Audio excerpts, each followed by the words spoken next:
Hello listeners, ఈ వ్లాగ్లో అయితే నేను మా కాలేజ్లో ఎథ్నిక్ వేర్ కాంపిటీషన్ పెట్టారనమాట స్టాఫ్ అండ్ స్టూడెంట్స్కి. ఎథ్నిక్ వేర్ అంటే మనం ఒక స్టేట్ని రిప్రజెంట్ చేస్తూ ఆ కల్చర్ని ఇంకా బాగా ఎలా రిప్రజెంట్ చేస్తామనేది ప్రోగ్రామ్ అంట. అందుకని చెప్పి నేను కొంచెం బుర్రబెట్టి ఆలోచిస్తే టీఎస్ని రిప్రజెంట్ చేస్తూ ఇలా బతుకమ్మని చేస్తే బాగుంటుంది కదా అని స్టార్ట్ చేశాను. సో నేనైతే ఇక్కడ ప్యూర్గా బతుకమ్మని ఏం పేర్చలేదు, పూల దండలు అవన్నీ తీసుకొచ్చి అప్పటికప్పుడు స్టార్ట్ చేశాను అనమాట. ఇలా మొత్తం సెట్ చేయడానికి నాకైతే చాలా టైం పట్టింది, ఎందుకంటే ఇంట్లో అయితే అన్నీ రెడీ చేసుకొని స్టార్ట్ చేస్తాము, ఇలా అప్పటికప్పుడు స్టార్ట్ చేసేసాం మేము.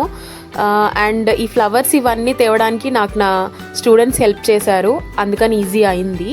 సో ఏదైనా ఒక్కరమే మునగడం కంటే ఇంకొకరు కావాలి కదా, అందుకని తనని కూడా ముంచేశాను, నా కో కంటెస్టెంట్. సో ఇది మా స్టాఫ్ రూము, మమ్మల్ని ఏదో యుద్ధానికి పంపిస్తున్నట్టు ఒక్కొక్కరు ఇలా తీసుకెళ్తున్నారు. నా డిపార్ట్మెంట్ స్టూడెంట్స్ తప్ప అందరూ ఉన్నారు. సో ఎవరున్నా సరే వాళ్ళు నాకు మంచి ఎంకరేజ్మెంట్ ఇచ్చారు.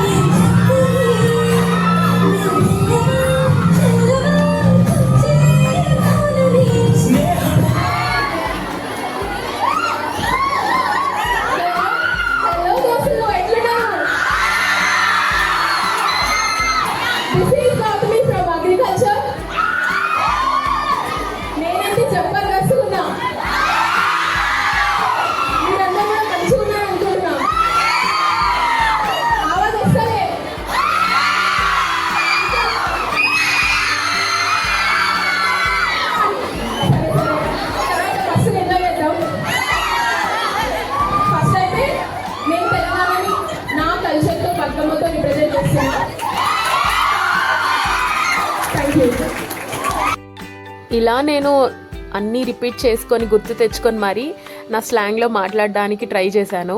And rest of the contestants ఇలా ఒకరి తర్వాత ఒకరు ఇలా ఒక ర్యాంప్ వాక్ చేశాము అండ్ మమ్మల్ని ఇంట్రడ్యూస్ చేసుకున్నాము. తిను నా డిపార్ట్మెంట్.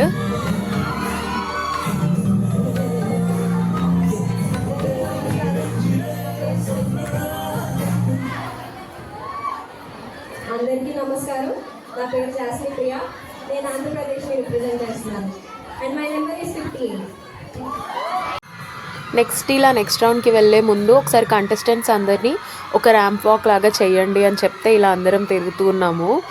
అండ్ నాకైతే మేల్ ఫ్యాకల్టీ అలా రావడం నాకు చాలా నచ్చింది. అంటే ఎక్కువగా ఇట్లాంటి వాటిలో ఇష్టం చూపించారు కదా ఎక్కువ మంది, కానీ ఇక్కడ మాత్రం చాలా పద్ధతిగా రెడీ అయ్యి వచ్చారు. ఈవెన్ ఫీమేల్ ఫ్యాకల్టీ కూడా చక్కగా రెడీ అయిపోయి వచ్చేసారు. నేనైతే ఎవరైనా పర్లేదు, ఎవరు గెలిచినా పర్లేదు, మంచి ది బెస్ట్ వన్ విన్ అవ్వాలి అనే అనుకున్నాను. అండ్ సెకండ్ రౌండ్ గురించి అయితే అస్సలు ఆలోచించలేదు. నేను జస్ట్ నా స్టేట్ని నేను కరెక్ట్గా నీట్గా రిప్రజెంట్ చేస్తే చాలు అన్న థాట్తో వచ్చాను. అండ్ వెల్కమింగ్ కూడా చాలా బాగుంది, ఆ పిల్లలు కూడా అందరూ. అండ్ స్కూల్ డేస్లో కూడా నేను ఎప్పుడు ఇట్లాంటి ర్యాంప్ వాక్లను అయితే ఎప్పుడు చేయలేదు.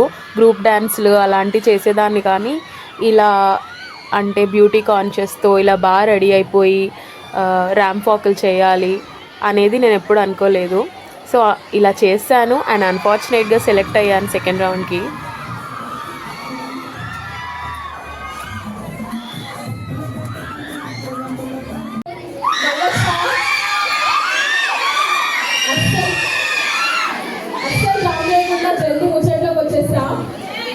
నా వరకు అయితే చీరని నేను వర్ణించాలనుకోవట్లేదు, ఎందుకంటే యాజ్ అన్ ఇండియన్ చీరని మళ్ళీ గొప్ప అని నేను చెప్పాలనుకోవట్లేదు, ఎందుకంటే వేరే దేశాలు కూడా మన స్థాయిని గుర్తించగలిగిన ఒక ప్రాముఖ్యత ఉన్నది చీరని నేను పర్టికులర్గా అనుకుంటున్నా.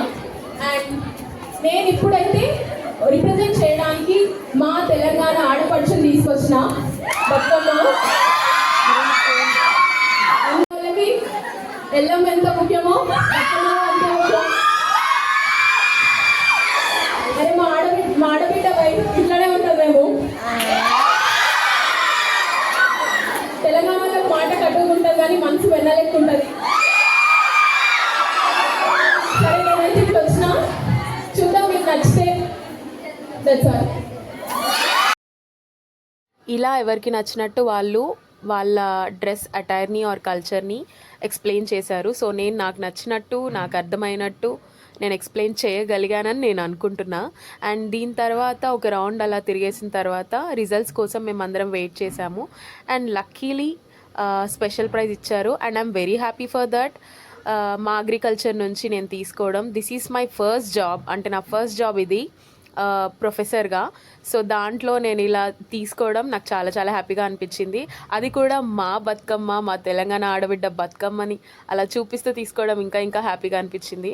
అండ్ నా క్లాస్ స్టూడెంట్స్, నేను క్లాస్ టీచర్గా ఉన్న క్లాస్ స్టూడెంట్స్, నా కొలీగ్స్ అందరు చాలా హ్యాపీగా ఫీల్ అయ్యారు. ఏదో వాళ్ళే గెలిచినట్టు. టు బీ ఫ్రాంక్ వాళ్ళే గెలిపించారు అనిపించింది, మొత్తం రెడీ చేయడం అండ్ హెల్ప్ చేయడం అంతా. And that's how the day went and I felt very happy. And ఇంకొక మెమరబుల్ డే యాడ్ అయింది నా లైఫ్లో. ఇదైతే నాకు కూడా చాలా షాకింగ్. నేను ఆంధ్రాలో అది కూడా బతుకమ్మ ఆడతా అని చెప్పి నా కొలీగ్స్ ఇంకా నా స్టూడెంట్స్ జాయిన్ అయిపోయారు. చూసేయండి మీరు కూడా.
మామూలుగా మనకి ఏదైనా బాధ వస్తేనే షాపింగ్ గుర్తొస్తుంది.